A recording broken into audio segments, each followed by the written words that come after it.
Bien, avant d'entamer de façon beaucoup plus détaillée Motion 5, nous allons parler de l'écosystème qui peut exister justement entre Final Cut et Motion. La première des méthodes ou des flux de production, c'est finalement que ces deux outils soient complètement indépendants. C'est-à-dire qu'en gros, si on prend le cas de Motion, vous allez avoir en fait cet écran d'accueil qui en fait est déclenché par fichier nouveau, et nous avons sur cet écran en fait un certain nombre de choses sur lesquelles nous allons revenir en détail, mais la première des icônes qui est sélectionnée, c'est le projet Motion. Et cette notion de projet Motion, justement, va vous permettre de réaliser des travaux de post-production de façon complètement autonome, c'est-à-dire interne à ce logiciel de post-prod.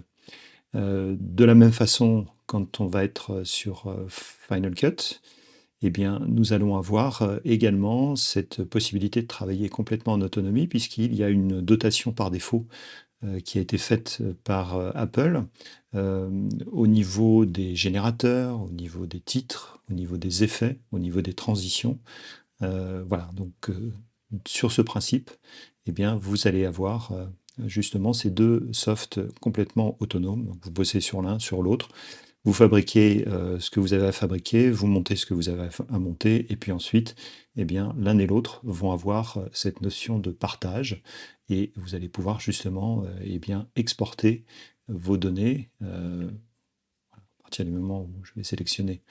un projet que je vais pouvoir, avec la fenêtre de partage ici, eh bien, déterminer ce vers quoi je vais exporter justement mon montage depuis Final Cut, ou éventuellement la même chose sur Motion à partir du moment où vous allez avoir un projet qui va être finalisé. Voilà, donc ça c'est le premier flux de production. Le deuxième, eh bien, c'est la possibilité pour vous de venir modifier depuis Final Cut les plugins, les générateurs, les titres et les transitions qui sont fournis justement par défaut, ou vous allez pouvoir éventuellement installer par la suite, puisqu'il y a des prestataires comme Pixel Film Studio ou VFX Motion par exemple qui fournissent ce genre de plugins. Et si on prend l'exemple des titres, alors titres et générateurs sont disponibles grâce à ce bouton que vous avez là, et à partir du moment où vous allez filtrer, on va avoir une première partie qui va être dédiée au titre, une deuxième partie au générateur. Et si on prend un titre, prenons le titre 3D par exemple ici, eh bien, à partir du moment où je vais le sélectionner, je vais pouvoir faire un clic droit dessus, et je vais pouvoir en fait ouvrir une copie dans Motion, c'est-à-dire ce qui a servi finalement à réaliser cet élément va pouvoir être édité dans Motion. Et à partir du moment où vous allez avoir fini de réaliser ce que vous aviez à réaliser, eh bien, vous allez pouvoir ensuite eh bien, publier tout simplement cet élément que vous avez fabriqué. Et il va vous proposer, en fait, si j'enregistre ici, eh bien, d'enregistrer une copie ou d'enregistrer l'original. Alors, moi, je vous conseille systématiquement d'enregistrer une copie. Ça vous permettra justement d'avoir comme modèle l'original et de pouvoir bénéficier justement de cette copie comme un élément finalement complémentaire ou supplémentaire à la version d'origine. Donc, nous reviendrons bien entendu sur cet écran de sauvegarde, de publication, mais globalement, voilà, vous allez donner un nom, vous allez fixer une catégorie dans laquelle vous allez ranger justement l'élément que vous êtes en train de modifier, éventuellement le thème, et ensuite vous cliquez sur publier. Voilà, donc ça c'est finalement un concept. Si on reprend un autre exemple, on retourne dans Final Cut, je vais cette fois-ci prendre un générateur. Voilà. Nous allons partir d'un générateur basique, par exemple uni ici, personnalisé, et à partir du moment où je vais faire un clic droit, vous voyez qu'on peut ouvrir une copie à nouveau dans Motion, et on retrouve en fait un élément, un générateur de type solide qui est également en dotation à l'intérieur de Motion. Voilà. Et côté Motion, cette fois-ci, si je ferme ce projet sans enregistrer,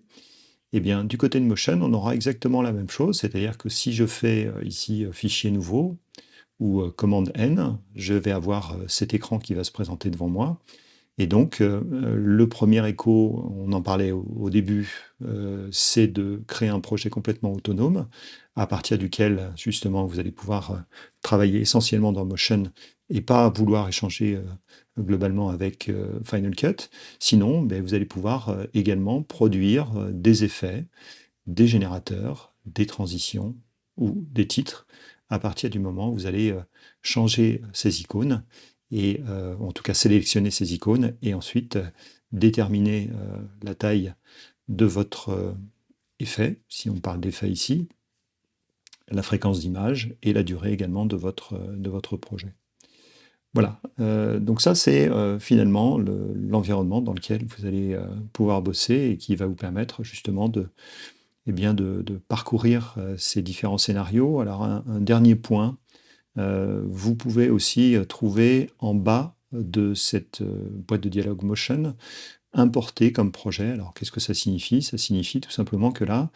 vous allez partir, ce serait un autre écosystème, partir d'un montage, par exemple, que vous auriez fait dans Final Cut. Si je prends l'exemple de cette petite vidéo qu'on a là, je vais pouvoir, avec la touche R, aller chercher une plage de sélection, par exemple, et venir, avec le bouton partager, eh bien, exporter le fichier. Alors ici, j'ai un format relativement brut dans lequel je vais pouvoir mettre un titre à mon export, sélectionner ensuite réglages, et dans cette boîte de dialogue, je vais pouvoir choisir, par exemple ici, d'enregistrer vidéo et audio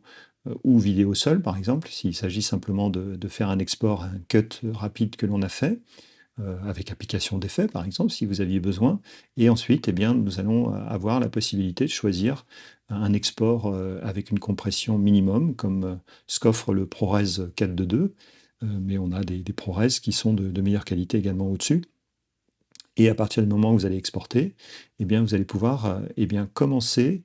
à votre projet Motion à partir justement de cette source que vous aurez exportée. Ça signifie en fait, en gros, que eh bien, les réglages que vous avez en haut de cette boîte de dialogue, pré-réglage, c'est-à-dire la taille finalement de votre projet, la fréquence d'image et la durée sont issus directement du fichier vidéo que vous avez exporté depuis Final Cut. Voilà. Donc en gros, tous les cas de figure que vous allez rencontrer dans cet écosystème entre Final Cut et Motion.